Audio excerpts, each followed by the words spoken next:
അപ്പോൾ സൗത്ത് ഇന്ത്യയിലെ തന്നെ വൺ ആൻഡ് ഓൺലി ജിയോളജിയൻ സുവാർക്കിയോളജി ലാബാണ്. പിന്നെ ഇന്ത്യയിലെ ആ 3 ലാബേ ഉള്ളൂ വർക്കിംഗ് ആയിട്ടുള്ളത്. അതിലൊരെണ്ണമാണ് ഈ ലാബ്.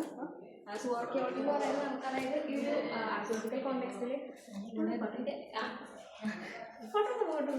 ഫോട്ടോല്ലേ സുവാർക്കിയോളജിയിൽ എപ്പോഴും നമുക്കൊരു ഹ്യൂമൻ കോണ്ടെക്സ്റ്റിലും മൃഗങ്ങളെയും കിട്ടാറുണ്ട്. അപ്പോൾ അങ്ങനെയുള്ള കാര്യങ്ങളൊക്കെ നമുക്ക് അനലൈസ് ചെയ്യാൻ എല്ലാ ഡിസിപ്ലിനും ഇന്റർ ഡിസിപ്ലിനറി ആണ്. അതുപോലെ തന്നെ ആർക്കിയോളജിയിലും സുവാർക്കിയോളജി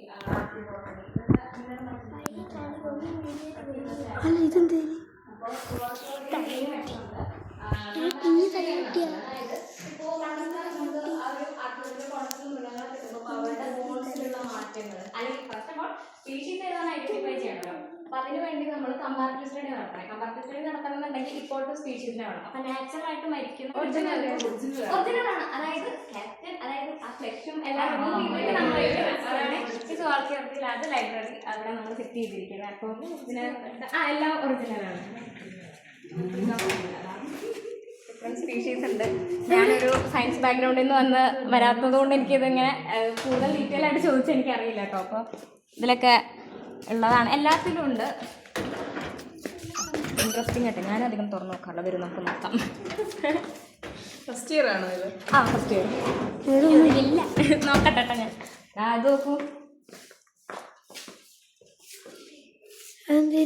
ഏതോ ഒരു മങ്കിയുടെ, അത്ര മാത്രമേ എനിക്കറിയുള്ളൂ.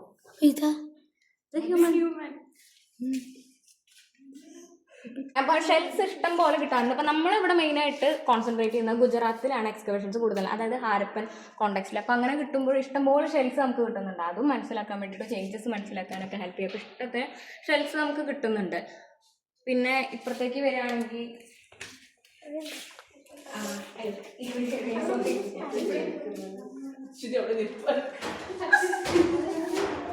ചേച്ചി ഇതും ജുറാസിക് പാർക്ക് തന്നെയാണോ? നമുക്ക് എവിടെ നിന്നെങ്കിലൊക്കെ കിട്ടുന്നതാണെങ്കിൽ ആരെങ്കിലും ഇൻഫോം ചെയ്യും. അപ്പോൾ നമുക്കത് ഭയങ്കര ഇമ്പോർട്ടൻ്റ് ആണ്. ഈ സുവാർക്കിയോളജി സ്റ്റഡീസിൽ വരുമ്പോഴേക്കും ഇതിനെല്ലാം മോഡൽസ് ആണ് വെച്ചിരിക്കുന്നത്. ഈ ബോൺസ് ഒക്കെ വെച്ച് തൊട്ടോക്കണം. വെറുതെ ഒരു ആഗ്രഹമില്ലേ പിള്ളേർ?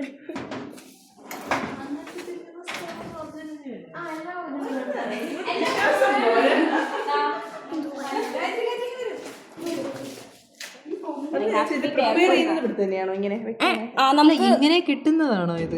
ഇങ്ങനെ കിട്ടുന്നതായിരിക്കില്ല എപ്പോഴും. നമ്മളത് ക്ലീൻ ചെയ്യുന്നതാണ് നാച്ചുറൽ. നമുക്ക് ഇവിടെ ചെയ്യാൻ പറ്റുന്നത് ഇവിടെ ചെയ്യാറുണ്ട്. ഇപ്പോൾ വലിയ ആനിമൽസ് ഒക്കെ ആണെങ്കിൽ നമുക്ക് പറ്റിക്കോളണമെന്നില്ല, അല്ലെങ്കിൽ കിട്ടുന്നതാണ്. ഇഷ്ടംപോലെ കണക്ഷൻസ് ഉണ്ട് ഇവിടുത്തെ ടീച്ചേഴ്സ്. അപ്പോൾ നമുക്ക് ആരെങ്കിലും ഇൻഫോം ചെയ്യുമ്പോഴോ അല്ലാണ്ട് എങ്ങനെയാണെങ്കിലും നാച്ചുറൽ ഡെത്താണ് കൂടുതലും പ്രിഫർ ചെയ്യുന്നത്. അങ്ങനെയല്ലാതെ കൊല്ലെടുത്ത് വയ്ക്കുന്ന പരിപാടിയൊന്നുമില്ല. അല്ല, ഒരു മിസ്കൺസെപ്ഷൻ വരണ്ടെന്ന് വിചാരിച്ചിട്ട് ഞാൻ ക്ലാരിഫൈ ചെയ്തതാണ്. കുറേ ഈ ബുള്ള് അല്ലെങ്കിൽ അതായത് ഈ ഫിഷ് ബോൺസ് അതെല്ലാം വെച്ചിട്ട് നമുക്ക് അതുപോലെ ഓട്ടോലിത്ത്, അതായത് മീനിന്റെ തലേന്ന് ഒരു ചെറിയ, നിങ്ങൾ ആ മ്യൂസിയത്തിൽ കണ്ടിട്ടുണ്ടാവും ഓട്ടോലിത്ത്. അപ്പൊ അതൊക്കെ വെച്ചിട്ട് നമുക്ക് ഓരോ സ്പീഷീസിനും ഡിഫറൻസ് ഉണ്ടാവും. അത് വെച്ചിട്ട് നമുക്ക് ആ സ്പീഷീസിനെ ഐഡന്റിഫൈ ചെയ്യാൻ പറ്റും. അവരുടെ ഡയറ്ററി പ്ലാൻസ് നമുക്ക് മനസ്സിലാക്കാൻ പറ്റും. ഇത് മാത്രം നമ്മൾ അതുപോലെ ഏതോ മീനിന്റെ ഒരു ഭാഗം ഏതോ മീൻ ഇത് പ്രിപ്പയർ ചെയ്യുന്ന സ്ഥലത്തേക്ക് കൊണ്ടുപോകാം. അയ്യോ